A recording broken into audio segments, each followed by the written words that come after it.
качан жер бетинде хижабы бар аял басып баратса, Алланын тарбиясында чоңойгон аял, менин тарбиямда чоңойгон аял басып баратат, карагылачы деп Алла Таала периштелерге мактанат экен.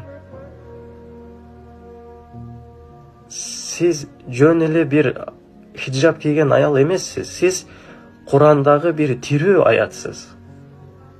Уяттуу жериңерди жапкыла деген. Бул кандай бир чоң урмат Алла Тааладан сизге көрсөтүлгөн. Аял заты ушунчалык кымбат зат, кыз заты өзү кымбат зат болгон үчүн Аллах Таала сиздерге оромол менен ороп койду. Жаман көздөр көрбөсүн деп, сиздерге болгон сүйүүсү менен кызганычынан улам. Сиздердин даражаңыздарды ушунчалык бийик кылды, Куранда Ан-Ниса, аялдар деген сүрөнү түшүрдү.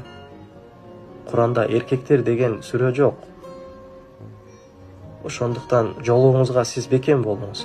Алла Таала сүйүүсү, кызганычы менен сиздерге тапшырган аманат бул. Сиздерге ишенич менен Алла Таала тапшырды. Сизден башкага кыра көргөн жок. Ошон үчүн сизге берди.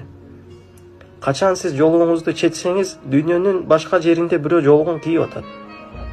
Качан сиз намазыңызды таштасаңыз, дүйнөнүн башка жеринде бирөө намазын тургузуп атат. Ал сиз таштадыңыз, эмне таптыңыз?